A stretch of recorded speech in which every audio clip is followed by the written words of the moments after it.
خواتین امت ہندس ذمہ داری تہذ اخلاقیت گھس آسن تر پہ کریں اظہار خیالات پیش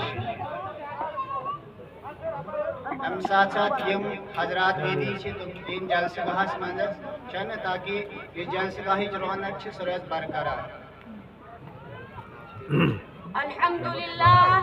الحمد لله نحمده ونستعينه ونستغفره ونؤمن به ونتوكل عليه ونعوذ بالله من شرور أنفسنا ومن سيئات أعمالنا من يهده الله فلا مضل له ومن يضلله فلا هادي له ونشهد أن لا إله إلا الله وحده لا شريك له ونشهد أن سيدنا ومولانا محمدا عبده ورسوله. أما بعد فأعوذ بالله من الشيطان الرجيم. بسم الله الرحمن الرحيم. إن المسلمين والمسلمات والمؤمنين والمؤمنات والقانتين والقانتات والصادقين والصادقات والصابرين والصابرات والخاشعين والخاشعات والمتصدقين والمتصدقات والصائمين والصائمات والحافظين فروجهم والحافظات والذاكرين الله كثيرا والذاكرات أعد الله لهم مغفرة وأجرا عظيما. صدق الله العظيم. میرے ماؤں اور بہنوں، سورۃ العذاب کی ایک طویل آیت کریمہ میں نے آپ کے سامنے تلاوت کی ہے. اللہ رب العزت نے اس آیت کریمہ میں کل 10 صفتیں ذکر فرمائی ہے جس میں مرد و عورت سب برابر ہے. مرد و عورت میں جو کوئی ان اوصاف کو اپنائے تو ان کے مغفرت اور اجر عظیم کا اللہ تعالیٰ نے وعدہ فرمایا ہے. ایک پاکیزہ سلیقہ شاعر اور اطاعت گزار خاتون معاشرے اور خاندان میں رہ کر اچھا اور اہم رول ادا کر سکتی ہے. تاریخ و سیر اور حدیث کے مطالعہ سے یہ پتہ چلتا ہے کہ ایک عورت گھر کی چار دیواری میں رہ کر کارخانہ نمایاں انجام دے سکتی ہے، لیکن شرط یہی ہے کہ اخلاق حسنہ سے اپنے آپ کو آراستہ و بے راستہ کرے اور 10 صفتیں جو اللہ تعالیٰ نے بیان فرمائی ہے ان کو اپنی زندگی میں اتارے. ان میں کچھ صفتیں تو ایسی ہے جو ہم عورتوں میں پائی نہیں جاتی ہے، یا اگر پائی جاتی ہے تو بہت کم. مثلاً صدقہ و خیرات سے عورتیں بہت جھجھراتی ہے. حضور صلی اللہ علیہ وسلم نے ارشاد فرمایا ان الصدقات لنطفئ غضب الرب وندفع میتۃ السوء کہ صدقہ اللہ کے غضب کو بجھاتا ہے اور بری موت کو دور کرتا ہے. حضرت عبداللہ بن عمر بن عاص رضی اللہ تعالیٰ عنہ فرماتے ہیں کہ ایک دفعہ ایک عورت اپنی ایک لڑکی کو لے کر خدمت نبی میں آئی اور اس لڑکی کے ہاتھوں میں سونے کے موٹے کنگن تھے. تو آپ صلی اللہ علیہ وسلم نے پوچھا کہ ان کنگنوں کی زکوٰۃ ادا کرتے ہو؟ تو اس خاتون نے جواب نہیں دیا. تو آپ صلی اللہ علیہ وسلم نے فرمایا کہ کیا تم پسند کرتی ہو ان کنگنوں کے بدلہ تم کو جہنم میں جلنا پڑے؟ اس خاتون نے کہا ہرگز نہیں. اور اللہ کی اس بندی نے وہ کنگن اتار کر فوراً خدمت نبی میں پیش کر دیے اور کہا یہ کنگن اللہ اور اس کے رسول کے لیے ہے. صحابیات کا تو یہ حال تھا کہ حدیث نبی سن کر انحراف کی گنجائش نہیں تھی اور نہیں اس میں تعویل و توجیہ کرتی تھی. مگر آج ہم عورتوں کا یہ حال ہے کہ ہمارے زیرہ سالوں سے گھروں میں پڑے ہیں لیکن ان کی زکوٰۃ کی توفیق نہیں ہوتی ہے. حدیث میں آتا ہے کہ جس مال کی زکوٰۃ نہیں دی جاتی وہ مال قیامت کے دن آگ کی شکل میں بنا دیا جائے گا.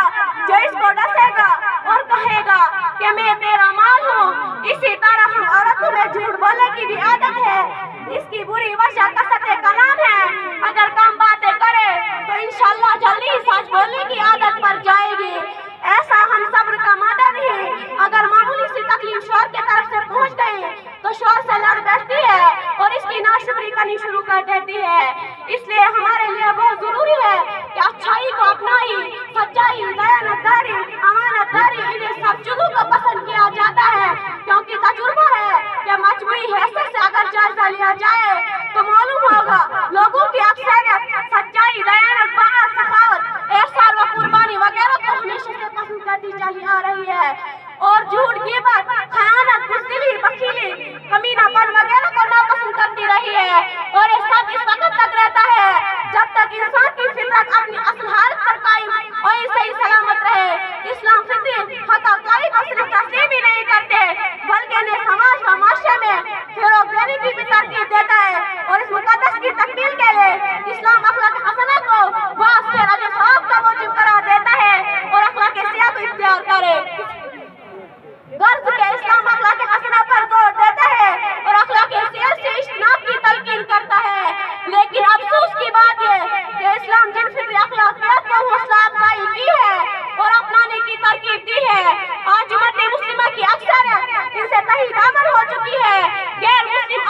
تمام ان اخلاقی اقدار کا اپنا کر دینی فوائد حاصل کرنے کی کوشش کر رہے ہیں۔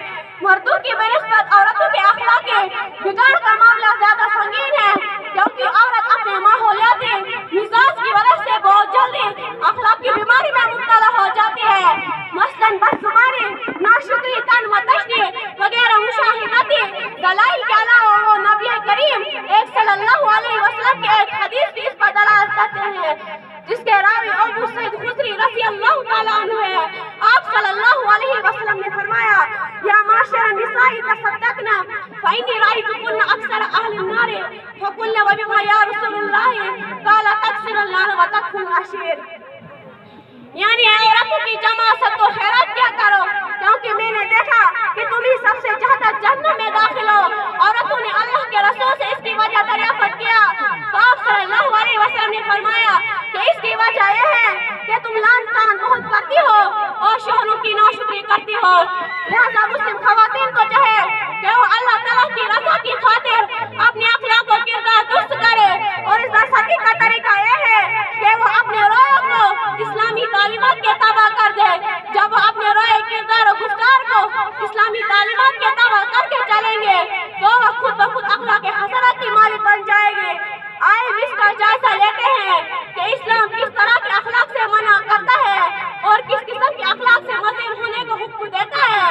ایک سچی مسلمان عورت کو ہمیشہ خوش اخلاق، نرم زبان ہونی چاہیے۔ وہ اخلاق کے سلسلہ میں اسلامی تعلیمات پر عمل کرتے رہے اور وہ اپنے پیارے نبی صلی اللہ علیہ وسلم کو اسوہ حسنہ بن جائے، کیونکہ اللہ تعالیٰ کے رسول صلی اللہ علیہ وسلم کی حالت کہ تحی یا صدقاً کبھی فحش بات منہ سے نہیں نکلتے تھے، جس کی گواہی اللہ تعالیٰ نے خود دی ہے، انک لعلی خلق عظیم، بے شک آپ اخلاق کے بڑے بلند مرتبے پر ہیں۔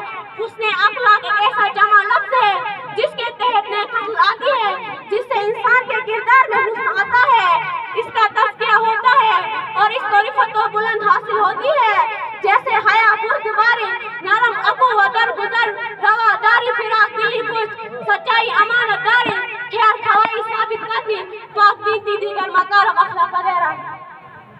ایک سچی دیندار اور ہر میں اللہ تعالیٰ سے ڈرنے والی ہوتی ہے۔ مسلمان عورت غیبت اور چغلخوری سے کوسوں دور رہتی ہے تاکہ کہیں اس کا رب اس سے ناراض نہ ہو جائے، اور وہ قرآن مجید میں اللہ تعالیٰ کے ارشاد دہراتی رہتی ہے، جس کا ترجمہ یہ ہے، تم میں سے کوئی کسی کی غیبت نہ کرے۔ کیا تمہارے اندر کوئی ایسا ہے جو اپنے مرے ہوئے بھائی کا گوشت کھانا پسند کرے تو تم اس سے گن کرو گے؟ اللہ تعالیٰ سے ڈرو، اللہ تعالیٰ بڑا قبول کرنے والا اور رحم کرنے والا ہے۔ اللہ تبارک و تعالیٰ سے دعا ہے کہ مسلم خواتین کو ان اخلاق سے مسلم فرما دے، جس سے معاشرے میں پھیلی ہوئی برائیاں دور ہو جائے اور امن، چین و سکون کی فضا تمام جہاں میں پھیل جائے۔ آمین ثم آمین وما علینا۔